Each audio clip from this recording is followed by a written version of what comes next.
To watch and wait for the results. What does it mean for the candidates? Yeah, we figured it would be sort of a drawn-out process. It is. How much longer, we'll see. But we're joined now by Marge Halperin. She is a Democratic strategist joining us now to kind of jump into this. Marge, thanks for being here. I know it's your job to sort of find a path for victory for the Democratic Party here. I don't know if you feel like putting on your purple hat and look at where things stand here. But what is your estimation as you survey the world right now with Joe Biden with 264 electoral votes?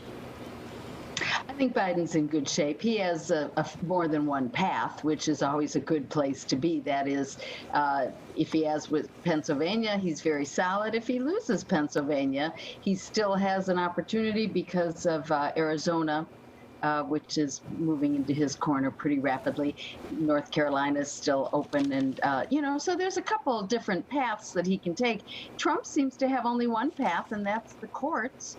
He's counting perhaps on friends who he put into the U.S. Supreme Court. I think that's risky business, and I don't think it's going to end up in the courts, and I don't think he's going to end up with another term. Now, the rest of the picture, a little more purple. Marge, nice to see you again. First of all, last night when you watched the president come out and speak, calling this election a fraud, what were your thoughts? Oh, I don't think I can repeat them on television. Uh-oh. Well, look, this is what he's always done, is he just flat out lies. He tries to bend reality to his will. He failed to do that with the coronavirus. That's why people are still dying. And he failed to do that with the actual vote turnout. You know, even the clip you played a few minutes ago before the break, where he's saying we have to stop the voting. No one is voting now. We're counting the votes that were cast, and that's the American way. We must uphold democracy and have every vote counted. Well, we've heard from the former vice president twice now since the counting started, when all the ballots closed here. What did you think of his tone, and how do you think he ought to proceed, especially in contrast to the president right now?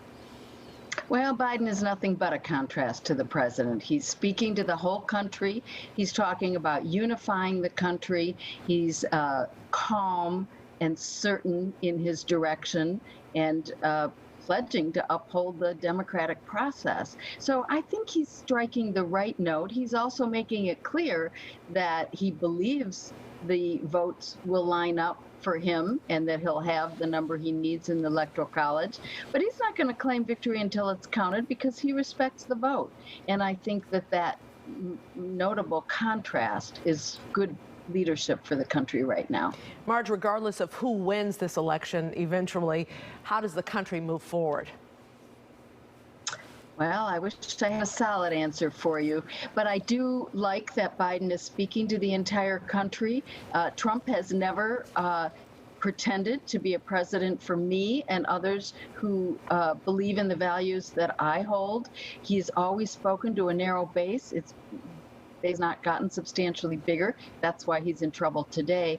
And I think that there has to be some more open, frank conversations about restoring equity to this country, restoring the positive services that are needed in so many neglected communities. Stop talking about Democrat-run cities. You know, we have to stop the divisions that Trump has fostered and bring people together for some hard conversations about what is needed to bring everyone where they belong. Democratic strategist Marge Halperin, thank you so much. Be safe, be well. Thanks. You too, Micah.